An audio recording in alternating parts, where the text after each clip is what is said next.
por trás de cada crime, existe mais do que um culpado. Existe uma mente, um passado e uma história que o mundo esqueceu de ouvir. No Mente Criminosa BR, a gente não mostra só o que aconteceu. A gente revela o que levou alguém a cruzar a linha.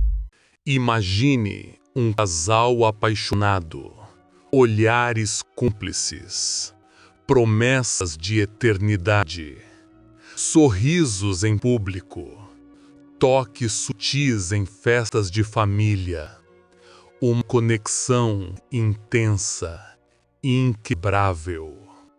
Mas agora, imagine esse mesmo casal arquitetando um assassinato. Não por impulso, mas por prazer, ou por uma perversão compartilhada que cresce a cada toque, a cada troca de segredos sussurrados na madrugada. Casais assassinos, duplas letais, perversão a dois. Hoje você vai conhecer a anatomia dos pactos mortais entre amantes. Casos reais em que duas pessoas se completam não pelo afeto, mas pelo desejo de controlar, ferir e, em muitos casos, matar. E mais assustador ainda, eles pareciam normais.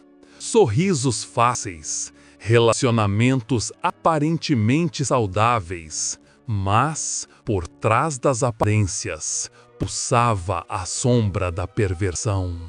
Este episódio revela como o vínculo emocional pode se transformar em aliança psicopática, como o amor distorcido pode virar arma, e como, por trás de uma relação aparentemente apaixonada, pode se esconder um pacto sombrio. Prepare-se para mergulhar no universo onde o romance é só fachada, onde o juntos até o fim tem um significado literal. Um pacto não de almas, mas de crimes. Era o casal perfeito. Jovens, bonitos, carismáticos. Chamavam atenção em festas. Eram admirados pelos vizinhos. Pareciam saídos de um comercial de margarina. Mas Paul e Carla escondiam segredos. Paul Bernardo já tinha um histórico de agressões sexuais. Era conhecido como o estuprador de Scarborough, mas nunca havia sido pego. Carla, inicialmente, parecia uma jovem comum, mas quando se apaixonou por Paul, algo mudou. Ela não apenas aceitou seus crimes, participou deles, incentivou, facilitou e, pior, iniciou com ele uma escalada de sadismo e controle. Em 1990, juntos, abusaram e mataram a irmã mais nova de Carla. Carla a dopou, Paul a violentou, e tudo foi filmado.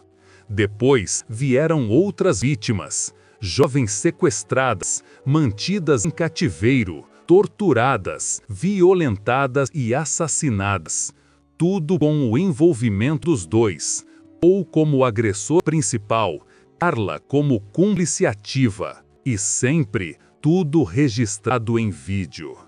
A gravação de um dos crimes mostra Carla incentivando Paul a continuar, sorrindo, comportando-se como se aquilo fosse natural.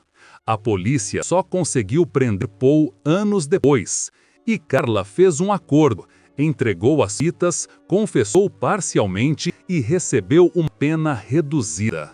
Hoje, Carla está livre, casada, com filhos e um novo nome.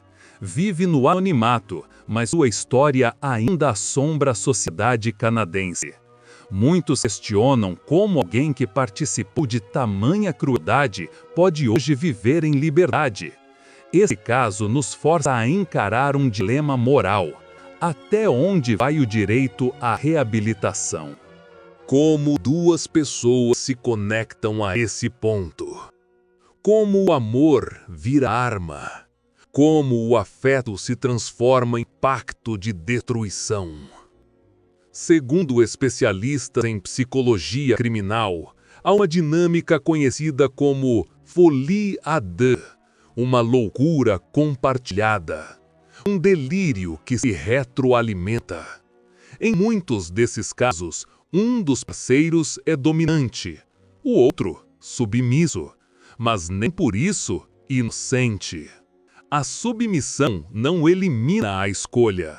Em vários casos, a pessoa submissa encontra no parceiro dominante a permissão para liberar fantasias sombrias. Cria-se uma bolha em que o crime é naturalizado, incentivado, até celebrado. O casal vira um ecossistema próprio, onde o mundo exterior não importa, onde o sofrimento alheio não tem valor, onde tudo é justificável em nome do vínculo. O pacto se fortalece com cada segredo, com cada ato cometido juntos, com cada mentira contada a dois. E quanto mais cumplicidade, mais difícil romper.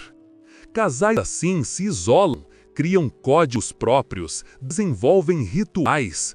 Às vezes se sentem superiores, como se tivessem descoberto uma liberdade que o mundo não permite. E essa ilusão os torna ainda mais perigosos. E há ainda outra dinâmica. Casais em que ambos já tinham tendências violentas, mas encontraram no outro o catalisador ideal. O parceiro vira espelho, valida a perversão, amplifica o sadismo.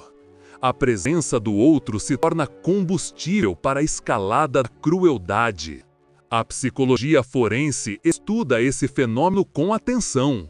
O perfil desses casais revela padrões comuns. Histórico de abusos na infância, traços de narcisismo patológico, ausência de empatia e, sobretudo, um mundo interno dominado por fantasias de dominação. Quando essas fantasias encontram eco no outro, nasce o pacto mortal. Além disso, existe um elemento frequentemente negligenciado: o contexto social em que esses vínculos se formam. Muitos desses casais surgem em ambientes onde o diálogo sobre saúde mental é escasso, onde não há acesso à psicoterapia, onde a violência é naturalizada desde cedo. O lar que forma esses indivíduos, muitas vezes, é o mesmo que os ensinou a confundir amor com posse, desejo com controle, carinho com dor. Quando duas pessoas que carregam traumas não tratados se encontram e, ao invés de buscarem cura, decidem alimentar os próprios monstros, o que nasce pode ser uma tempestade emocional de consequências imprevisíveis. É por isso que especialistas alertam: saúde mental não é luxo, é prevenção. E quando a sociedade negligencia isso, ela se torna cúmplice indireta de futuros pactos letais. O abandono institucional também contribui. Falta preparo nas escolas para identificar sinais de comportamentos obsessivos. Falta investimento em atendimento psicológico gratuito. Falta informação acessível sobre relacionamentos abusivos. Enquanto isso, milhares de pessoas crescem acreditando que o ciúmes extremo é prova de amor, que o controle emocional é cuidado, que a violência é um sinal de paixão intensa. E esse pensamento é o terreno fértil para as tragédias a dois. Fred e Rosemary West, na Inglaterra, criaram uma casa do horror. Estupraram, torturaram e mataram diversas jovens, inclusive a própria filha. Enterraram corpos no jardim, tudo sob o pacto de silêncio e prazer compartilhado. O lar se tornou o cenário dos piores pesadelos. Ray e Faye Copeland, um casal de idosos norte-americanos que, já na terceira idade, matou trabalhadores rurais para aplicar golpes. Ele matava, Ela costurava colchas com as roupas das vítimas. Uma aparência frágil, uma rotina macabra. Ian Brady e Myra Hindley, o casal conhecido como os assassinos do pântano, sequestraram, abusaram e mataram crianças na década de 1960. Tudo documentado com fotos e gravações. Em comum, o prazer que sentiam em fazer isso juntos. A excitação aumentava com cada novo crime. E no Brasil, temos Leonardo e Adriana de Pernambuco. Em 2014, atraíram uma jovem para um ritual de magia. A torturaram até a morte. Depois queimaram o corpo. Disseram que era um sacrifício para fortalecer a união do casal. Usaram o esoterismo como desculpa para a barbárie. Mais recentemente, o caso de Elaine e Marcos, em Minas Gerais, acusados de torturar e matar um homem com quem mantinha relações sexuais. Disseram que era por ciúmes, mas as investigações revelaram requintes de crueldade e um padrão de premeditação. A polícia encontrou diários com planos, rituais, códigos, um universo paralelo criado pelo casal. Esses exemplos escancaram uma verdade brutal. O crime cometido a dois costuma ser mais meticuloso, mais difícil de detectar e, muitas vezes, mais cruel. E justamente por isso, a resposta social e institucional precisa ser mais afiada. Programas de prevenção à violência doméstica, protocolos de análise comportamental, monitoramento de padrões conjugais tóxicos, tudo isso ainda é insuficiente. A justiça raramente investiga o vínculo como um agravante. O sistema penal foca no ato, mas não no pacto. E quando a justiça ignora a dinâmica psicológica entre cúmplices, corre o risco de repetir a tragédia. O que transforma um relacionamento em uma dupla criminosa é sempre uma pergunta sem resposta fácil. Às vezes, é manipulação pura. Um dos parceiros domina emocionalmente o outro. Cria dependência, molda o pensamento, impõe o desejo. Mas em outros casos, é cumplicidade genuína. Dois mundos internos que se encontram na mesma escuridão, que se reconhecem na perversão, que se alimentam mutuamente. E aí vem o alerta. Nem todo relacionamento abusivo vira crime, mas todo crime cometido em par revela uma dinâmica de dominação, cegueira emocional e perversidade compartilhada. Se você viu sinais de controle, de isolamento, de manipulação, não ignore. Às vezes, o que parece amor é só uma armadilha. Casais assassinos não nascem prontos. Eles se formam, se constroem, se alimentam do silêncio, da omissão, da negligência social. É preciso olhar com mais atenção, ensinar limites, romper com a ideia de que amor justifica tudo. Mostrar que paixão sem freios pode virar prisão emocional e, nos piores casos, pacto de sangue. A justiça precisa entender esses vínculos. A psicologia forense precisa estar preparada. A mídia precisa parar de romantizar. A escola precisa ensinar sobre limites emocionais. A família precisa perceber quando um relacionamento isola, diminui, aprisiona, porque o pacto começa bem antes do primeiro crime.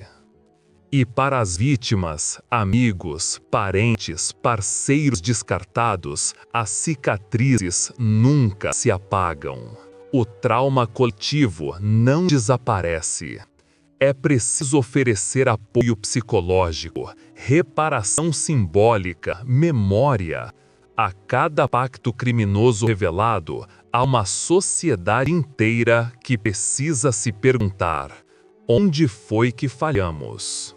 Segundo o relatório da ONU, mais de 40% dos feminicídios no mundo são cometidos por parceiros íntimos, e uma porcentagem não desprezível envolve a colaboração direta de ambos contra uma terceira pessoa. O amor, em sua versão mais doentia, mata. E muitas vezes mata em par. Gostou desse episódio? Curta o vídeo. Compartilhe com quem gosta de mergulhar na mente criminosa. Comente aqui embaixo o que mais te impactou. Qual caso te deixou mais perplexo? Qual aspecto psicológico mais te chocou? E claro, se inscreva no canal. Ative o sininho para não perder os próximos mergulhos.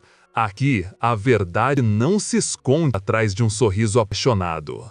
Nos vemos em breve, na Mente Criminosa.